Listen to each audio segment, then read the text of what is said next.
नमस्कार, India voice देख रहे हैं आप। आपके साथ मैं हूं बबीता। सीधे ले चलते हैं आपको गुजरात में, जहां पर गुजरात दौरे पर पीएम नरेंद्र मोदी है। तो आज गुजरात के केवड़िया में पीएम नरेंद्र मोदी है। तो मिशन लाइफ का आज उन्होंने शुभारंभ किया है। को बिजली का बिल कम हो, बिजली का कम खर्च हो और पर्यावरण की भी रक्षा हो। सरकार ने एलईडी बल्ब की एक योजना शुरू की और देश का प्राइवेट सेक्टर भी इसमें भागीदार हो गया।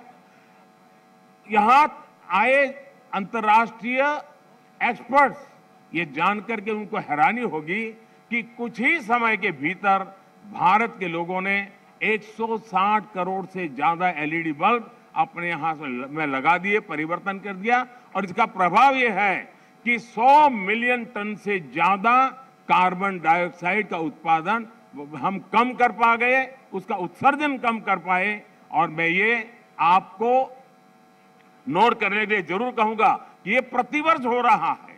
ये सिर्फ एक बार की घटना नहीं, हर वर्ष ये बेनिफिट होने वाला है और उसका लाभ होने वाला है। एलईडी की वजह से अब हर साल इतना उत्सर्जन कम होने लगा है। साथियों, गुजरात महात्मा गांधी की भूमि है, जन्मभूमि है।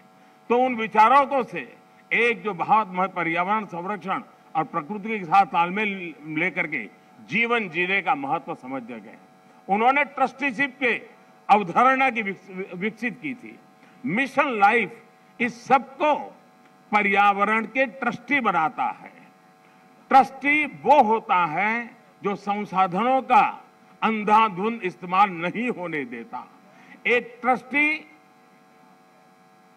एक शोषक के रूप में नहीं बल्कि पोषक के रूप में काम करता है। मिशन लाइफ P3 की अवधारणा को मजबूत करेगा। P3 यानी प्रो प्लेनेट पीपल।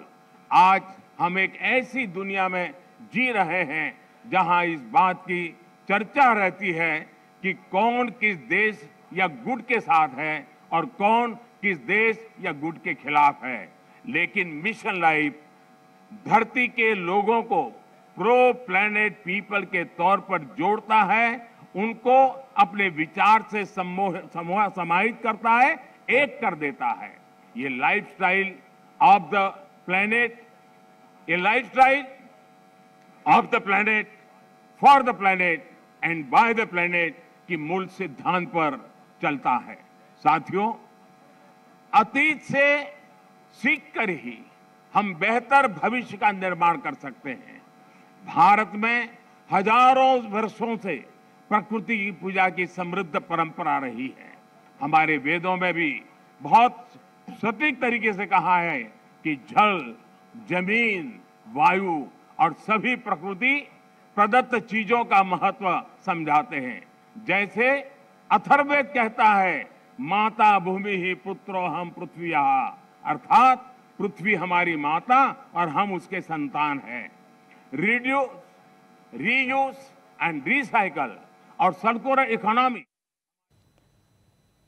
तो वहीं प्रयागराज से आपको बड़ी खबर बता रहे हैं, जहां पर प्रयागराज के दौरे पर रहने वाले हैं सीएम योगी आदित्यनाथ। तो आज प्रयागराज के दौरे पर रहेंगे सीएम योगी आदित्यनाथ। तो वहीं आरएसएस प्रमुख मोहन भागवत से आज उनकी मुलाकात भी होने वाली है। तो बड़ी खबर प्रयागराज से आपको बता रहे हैं, जहां पर सीएम योगी आदित्यनाथ पहुंचेंगे कुछ ही समय में। तो आरएसएस प्रमुख मोहन भागवत से भी आज उनकी खास मुलाकात होने वाली है। तो गोहनिया के जयपुरिया कॉलेज में प्रवास कर रहे हैं मोहन भागवत। तो आज सीएम योगी आदित्यनाथ से वो मिलेंगे। तो 16 से 19 अक्टूबर तक आरएसएस की बैठक चली है, तो उसमें वो शामिल होने पहुंचे थे। तो 22 अक्टूबर को प्रयागराज से मोहन भागवत रवाना हो जाएंगे। तो जयपुरिया कॉलेज में ही हेलीपैड पर उतरेंगे सीएम योगी आदित्यनाथ। तो करीब 1 घंटे तक संघ प्रमुख से उनकी मुलाकात होगी, चर्चाएं होंगी, कई अहम मुद्दों को लेकर चर्चाएं होने वाली है। उसके बाद सीएम योगी आदित्यनाथ रवाना हो जाएंगे।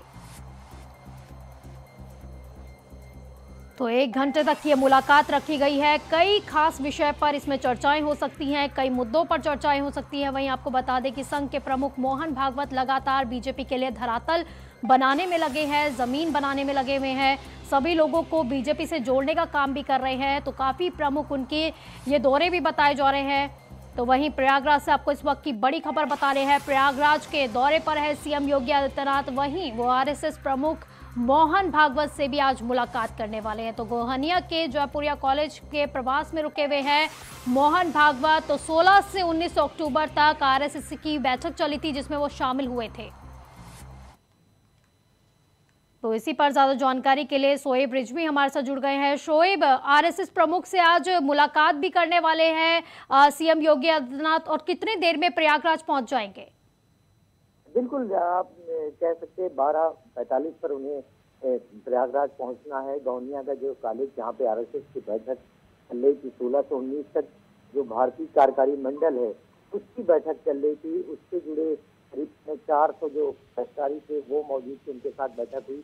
अब दूसरे स्तर की जो बैठक है वो शुरू हो चुकी है, क्योंकि आरएसएस के अलग अलग विंग्स हैं वो काम करते हैं, और अब प्रचारक और प्रदेश स्तर के प्रचारक है, प्रांतीय प्रचारक, उनके साथ संघ प्रमुख बैठक ले रहे हैं। हालांकि मुख्यमंत्री का कार्यक्रम और संघ की बैठक दोनों अलग अलग चीजें हैं। मुख्यमंत्री जो है वो मोहन भागवत जी से मुलाकात करने के लिए आ रहे हैं। ये प्रयास लगाया जा रहा है कि तमाम समसामयिक विषयों पर उनके साथ चर्चा भी कर सकते हैं। हो सकता है बैठक में कुछ ज्वलंत मुद्दे जो संघ की बैठक में बातचीत से निकलकर सामने आए हैं उस पर चर्चा कर सकते हैं। हमारे सोर्सेज के हवाले से ये भी खबर आ रही कि हो सकता है दीपावली पर जो अयोध्या में भव्य कार्यक्रम होने जा रहा है उसका आमंत्रण भी दे सकते हैं। लेकिन ये सारी खबरें सोर्सेज के हवाले से आ रही है, क्योंकि संघ की जो बैठक होती है वो बहुत निजी तौर पर होती है, तो बहुत शेयर नहीं करते। तो संघ की बैठक का ये दौर चल रहा है, क्योंकि मोहन भागवत 22 तारीख तक प्रयागराज में रहेंगे। तो ऐसे में जो अलग अलग संघ की विंग्स हैं उसके साथ वो संवाद करेंगे, तमाम विषयों पर अलग अलग सत्रों में बैठक करेंगे।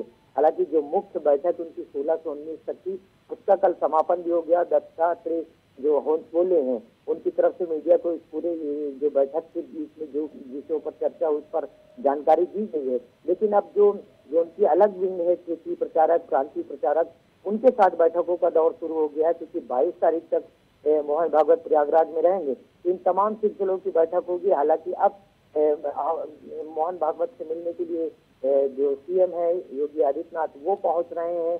जो उम्मीद की जा रही थी 22 तारीख तक रहेंगे, तो मोहन भागवत से जो राजनीतिक बड़े चट के लोग इस तरह से मुलाकात करते रहे हैं, तो उम्मीद की जा रही कि हो सकता है कुछ और लोग भी मुलाकात करने आए। लेकिन आज सारा फोकस, क्योंकि सीएम खुद पहुंच रहे हैं, हालांकि उनका हेलीपैड वहीं पर बना हुआ है, सीधे वहां पर पहुंचेंगे, उनके साथ मुलाकात करेंगे। हो सकता है कि काफी अहम ये मुलाकात बताई जा रही है। शोएब, आप हमारे साथ बने रहिए, मैं दोबारा आपके पास लौटूंगी। तो वहीं प्रयागराज से दूसरी बड़ी खबर आपको बता रहे हैं, जहां पर आज राष्ट्रीय स्वयंसेवक संघ की अहम बैठक होने वाली है। तो प्रयागराज से आपको इस वक्त की बड़ी खबर बता रहे हैं, राष्ट्रीय स्वयंसेवक संघ की आज अहम बैठक होने वाली है। तो वहीं वरिष्ठ पदाधिकारियों के साथ उनकी बैठक होने वाली है। तो वरिष्ठ पदाधिकारियों के साथ ही क्षेत्रीय और प्रांत प्रचारकों के साथ भी बैठक होने वाली है। तो सभी लोग बैठकों से जुड़ेंगे।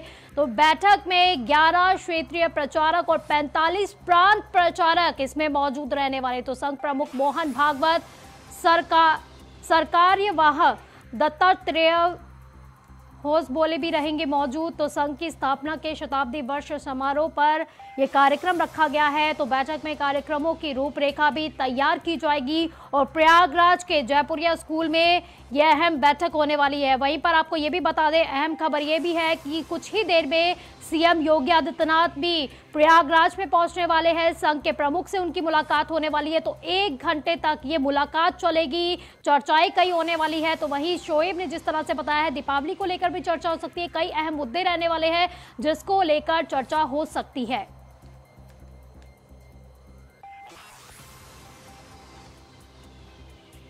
तो प्रयागराज से आपको दूसरी बड़ी खबर बता रहे हैं, जहां पर आज राष्ट्रीय स्वयंसेवक संघ की अहम बैठक भी होने वाली है। तो इसी पर ज्यादा जानकारी के लिए हमारे संवाददाता शोएब रिजवी हमारे साथ जुड़े हुए हैं। शोएब, राष्ट्रीय स्वयंसेवक संघ की आज बैठक भी होने वाली है, वहीं अगर दूसरी तरफ देखा जाए तो सीएम योगी आदित्यनाथ भी पहुंचने वाले हैं, क्या है मायने?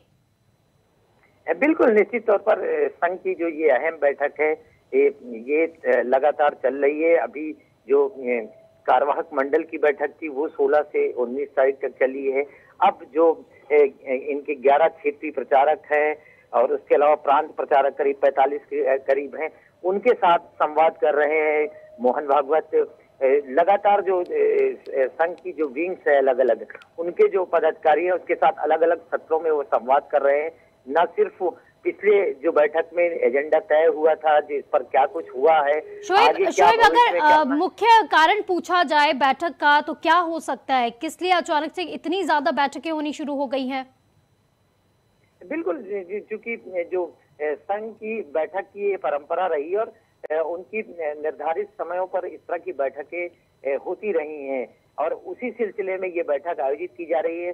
प्रयागराज में ये जो बैठक चल रही है, ये भी इनकी वार्षिक बैठक का एक हिस्सा है जो प्रत्येक वर्ष में इस तरह से ही आयोजित होती है, जिसमें संघ से जुड़े तमाम बड़े जो चेहरे हैं वो शामिल होते हैं। उसमें जो उनका वार्षिक कार्यक्रम तय होता है उस पर वो न सिर्फ मंथन करते हैं, आगे उस पर क्या कुछ करना है उस पर चर्चा करते हैं, साथ ही साथ जो कुछ पिछले बैठक में तय हुआ था उस पर क्या कुछ अब तक हो सका है, क्योंकि 2025 में जो संघ है उसका 100 साल भी पूरा होने जा रहा है। तो इस बार बैठक में महत्वपूर्ण चीज ये भी है कि उस जो 100 साल पूरे हो रहे हैं उस पर क्या कुछ बैठक करके क्या आगे तय किया जाएगा, क्या कुछ संघ आगे अपनी रणनीति को बढ़ाएगा, इस तरह की तमाम चीजों पर चर्चा की जा रही है। और साथ ही साथ जो तमाम देश के समसामयिक विषय हैं उस पर भी चर्चा की जा रही है। पिछले दिनों जब विजयदशमी पर मोहन भागवत जो हर साल अपना उद्बोधन करते हैं, उसमें जिस तरह से उन्होंने जनसंख्या को लेकर के अपना बयान दिया था, जिसमें देश में तमाम चर्चाएं भी हुई थी, तो अब इस बैठक में भी इस पर मंथन हुआ और ये तय किया गया कि तो शोएब क्या कहा जाए, क्योंकि पदाधिकारियों के साथ भी वरिष्ठ पदाधिकारी जुड़ने वाले बैठक के साथ क्षेत्रीय और प्रांत प्रचारक भी जुड़ने वाले हैं, तो क्या नई जिम्मेदारियां भी सौंपी जा सकती है, क्योंकि सीएम योगी आदित्यनाथ खुद भी आ रहे हैं? बिल्कुल, क्योंकि इस तरह का कोई फिलहाल बैठक में कोई एजेंडा नहीं है जिसमें किसी तरह का, हाँ ये जरूर है कि संघ अपने जो संगठन के विस्तार को लेकर के, अपने संघ से जुड़ने को लेकर के उस पर भी चर्चा कर रहा है, किस तरह से चीजों को और आगे बढ़ाया जाए और विस्तार किया जाए, क्योंकि पिछले कुछ दिनों में लगातार संघ की और पॉपुलरिटी बढ़ रही है, तो इस पर जरूर चर्चा हुई। लेकिन संगठनात्मक तौर पर कोई परिवर्तन या किसी चयन की जो व्यवस्था है वो इस एजेंडे में नहीं है, तो इस तरह की कोई चीजें नहीं है। जहां तक सीएम योगी आदित्यनाथ का है तो वो उनसे औपचारिक तौर पर मुलाकात करने के सिलसिले में आ रहे हैं। उनका इस बैठक से सीधे तौर पर कोई नहीं, क्योंकि संघ एक अलग विंग्स है, उस पर वो अपने तरीके से काम करती है। और मुख्यमंत्री चूंकि मोहन भागवत से मिलने आ रहे थे, इन तमाम विषयों पर जो चर्चा हो रही है उस पर बातचीत हो सकती है, ये कहा जा सकता है, लेकिन सीधे तौर पर इस तरह से कोई चीज नहीं है। हाँ, एक चीज जो जरूर सोच से निकल कर आ रही कि इस बार अयोध्या में बहुत भव्य आयोजन होने जा रहा है और उम्मीद की जा रही है उसमें प्रधानमंत्री भी खुद भी शामिल होंगे, इस तरह की सूचनाएं हैं, तो हो सकता है कि उन्हें भी इस कार्यक्रम में आमंत्रित बिल्कुल बिल्कुल शोएब, वो तो अब बैठक के बाद ही पता चलेगा किन मुद्दों पे बात हो रही है और कितनी अहम ये बैठक थी या फिर कितनी कैजुअल ये बैठक थी, वो बैठक के बाद ही पता चलेगा। फिलहाल के लिए बहुत बहुत शुक्रिया आपका इन तमाम जानकारी के लिए।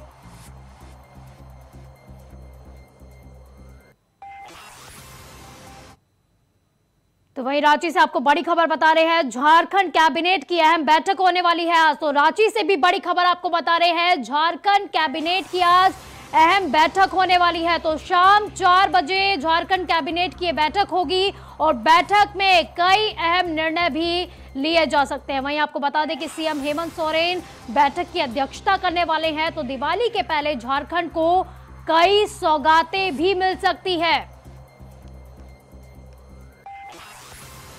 तो दिवाली का त्योहार आने वाला है, तो वहीं पर झारखंड की जो सरकार है वो लगातार यही प्रयास कर रही है कि झारखंड वासियों को बड़े तोहफे दिए जाएं, बड़ी सौगातें दी जाए। तो इसी को लेकर आज कैबिनेट की बैठक बुलाई गई है। तो शाम 4 बजे ये बैठक होने वाली है। खुद सीएम हेमंत सोरेन इसकी अध्यक्षता करने वाले हैं। वहीं ये भी कहा जा रहा है कि कई अहम निर्णय भी लिए जा सकते हैं इसमें।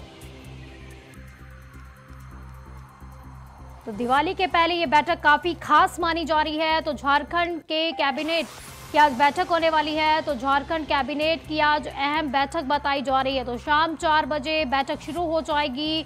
तो बैठक में कई अहम निर्णय भी लिए जा सकते हैं। वहीं सीएम हेमंत सोरेन की अध्यक्षता में ये बैठक होने वाली है।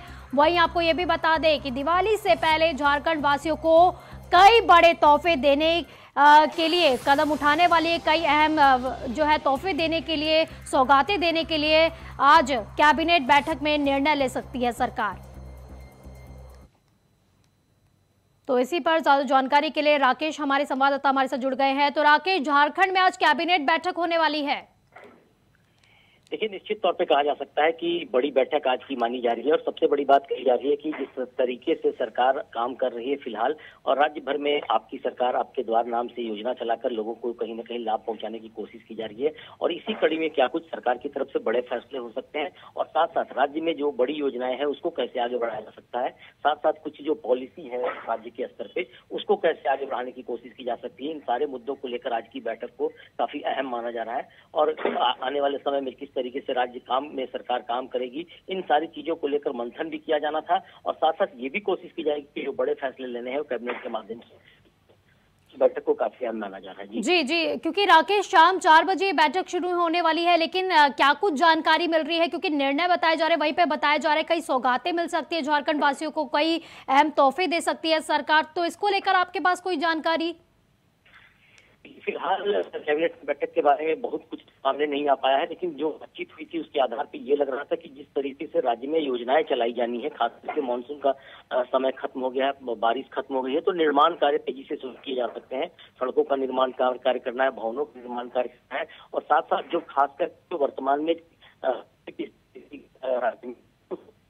उससे किस तरीके से योजनाएं बनाई जा सकती हैं, साथ साथ किसानों को कितना लाभ दिया जा सकता है, इन सारी चीजों पर हो सकता है कि कुछ फैसले मंथन हो सकता है। बहुत बहुत शुक्रिया आपका इन तमाम जानकारी के लिए।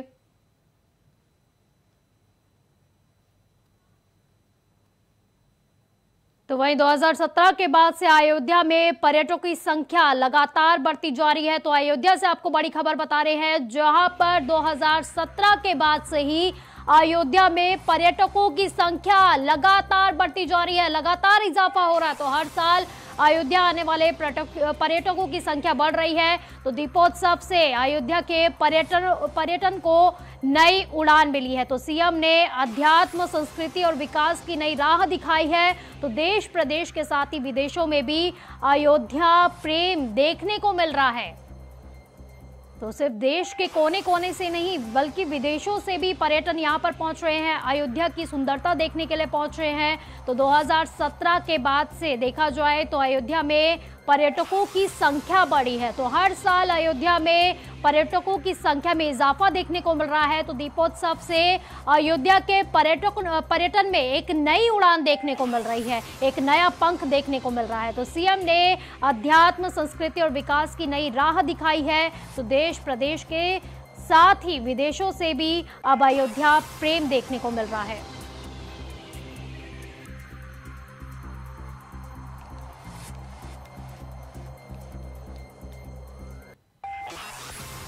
तो पीएम नरेंद्र मोदी भी अयोध्या के दौरे पर रहने वाले हैं। तो सीएम योगी आदित्यनाथ भी उनके साथ रहेंगे। वहीं पर आपको बता दें कि अयोध्या में लगातार पर्यटकों की संख्या भी बढ़ती जा रही है।